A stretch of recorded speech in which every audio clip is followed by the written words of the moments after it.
तो इस वीडियो में हम इफ एल्स स्टेटमेंट की मदद से स्टूडेंट की ग्रेड कैलकुलेट करने वाले हैं।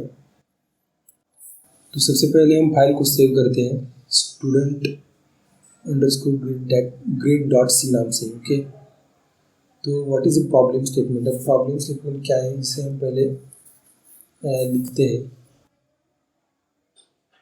ओके, तो प्रॉब्लम स्टेटमेंट यही है कि write a program to find whether student is pass or fail. If it's find out whether student is pass or fail, if it's require at least 40% to pass, if it requires at least total 40% and at least 33 marks in each subject. 33 marks in each subject to pass. Okay, तो ये हमारा problem statement है। तो अब हम assume करते हैं तीन सब्जेक्ट, और तीन सब्जेक्ट हम लेने वाले। First is the physics, second is the chemistry and last one is the mathematics. तो इन तीनों सब्जेक्ट के हमें ग्रेड्स कैलकुलेट करनी है एंड उसी के अनुसार उसकी परसेंटेज फाइंड करनी है। एंड अज्यूम करते हैं कि हर एक सब्जेक्ट 100 मार्क्स आए। तो कंडीशन यहाँ पे यह है कि अगर आपकी टोटल परसेंटेज 40 के अबव है, यहाँ पे मैंने लिखी है, आप देख सकते हो, अगर आपकी टोटल परसेंटेज 40 के अबव है तो आप पास है, और एटलीस्ट 33 मार्क्स होना चाहिए ईच सब्जेक्ट में। हर एक सब्जेक्ट में आपको 33 से ज़्यादा मार्क्स होने चाहिए and each subject marks are greater than 33, otherwise you are fail।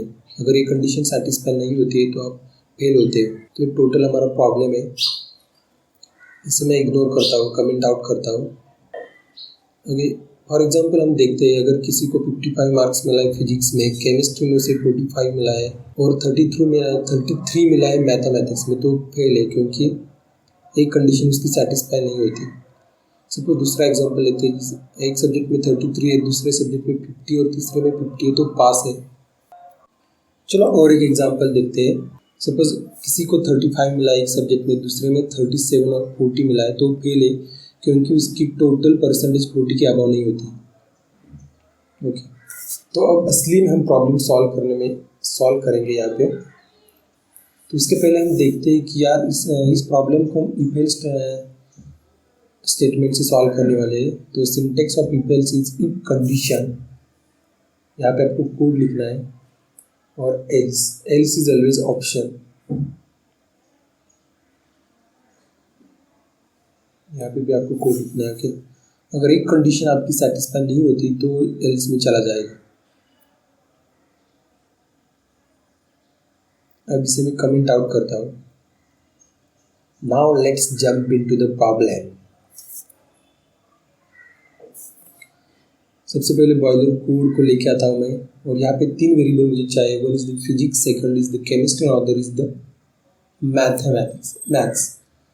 तो इंटीजर फिजिक्स, केमिस्ट्री, मैथ्स मैंने लिया है यहाँ पे। तो हर एक सब्जेक्ट की मुझे मार्क्स एंटर करना है, तो इसके लिए मैं यहाँ पे लिखूँगा एंटर फिजिक्स मार्क्स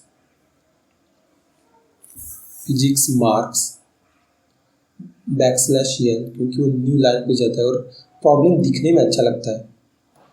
ओके, तो scan a percentage of D and percentile physics, और \, लगाना मत, और यहाँ पे सेमीकोलन लगाना मत भूलना। तो अब इसे मैं कॉपी करता हूँ 2 बार, क्योंकि मुझे और 2 सब्जेक्ट को ऐड करना है।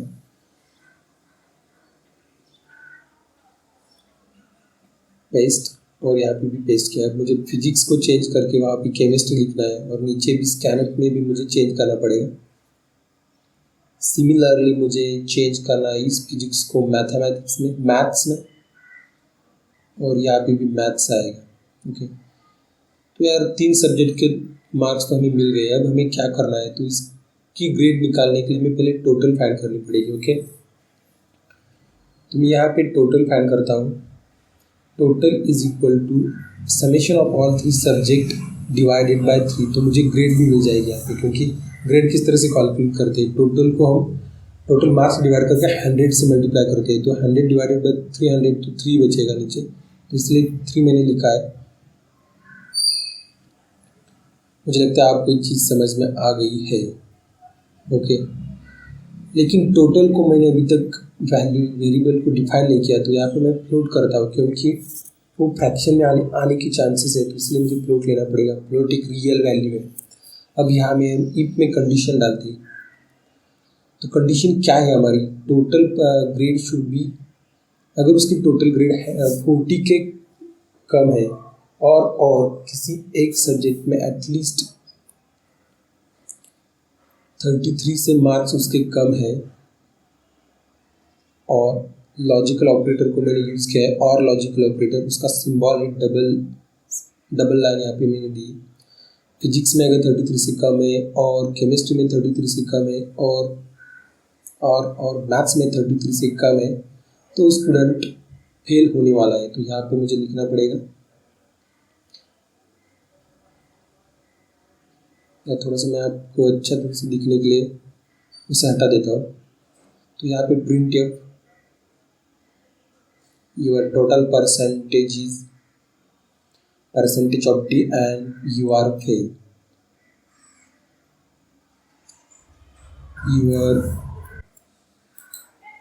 your total percentage is percentage of D। यहाँ पे परसेंटेज ऑफ एफ आएगा क्योंकि हमने फ्लोट लिया है, and you are fail. Okay, you are fail total. Okay, else तो ये हमें इफ की कंडीशन हो गई। अदरवाइज क्या होगा, अदरवाइज स्टूडेंट पास हो जाएगा, अगर उसके ज़्यादा मार्क्स उसे मिल रहे, इससे ज़्यादा उसे मार्क्स मिल रहे तो पास हो जाएगा। तो यहाँ पे प्रिंट एफ उसे ही कॉपी करके मैं यहाँ पे पेस्ट करूँगा, क्योंकि मुझे टाइम बचाना है।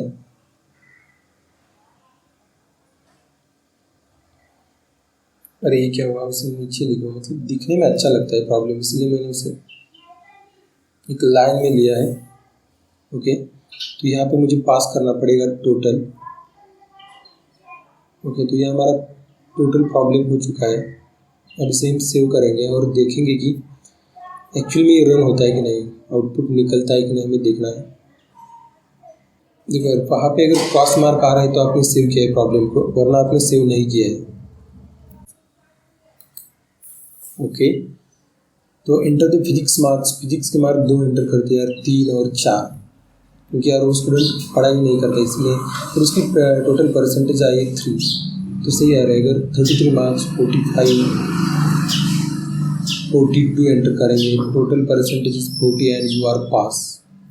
और एक बार चेक करते हैं, फिजिक्स में 33 मिला है, केमिस्ट्री में उसे 38 मिला है, और उसे 40 मिला, तो वो फेल हो जाएगा क्योंकि उसका टोटल परसेंटेज अब 40 नहीं है। मान लो अगर होशियार लड़का है, बहुत ही होशियार है, 98 मिला है उसे फिजिक्स में, उसे केमिस्ट्री में 91 मिला है, मैथमेटिक्स में 99 मिला है, तो 96 and you are pass. Okay, now और एक प्रॉब्लम सॉल्व करते हैं। एंटर फिजिक्स मार्क्स 89 मिला है, केमिस्ट्री में 45 मिला है, और मैथमेटिक्स में 99 मिला है, तो उसका टोटल परसेंटेज होगा 77 एंड यू आर पास। तो इस तरह से हम इस प्रॉब्लम को सॉल्व कर सकते हैं। यहाँ पे मैंने इफ एल्स स्टेटमेंट को यूज़ किया है, इफ कंडीशन कोड, उसके बाद एल्स में कोड लिखना होता है। अगर आपकी पहली कंडीशन सेटिस्फाई हो रही है तो आपको इफ के बाद आपने जो लिखा है वो आपको प्रिंट हो जाएगा। अगर वो कंडीशन आपकी सेटिस्फाई नहीं होती तो प्रॉब्लम डायरेक्ट एल्स स्टेटमेंट में चला जाएगा।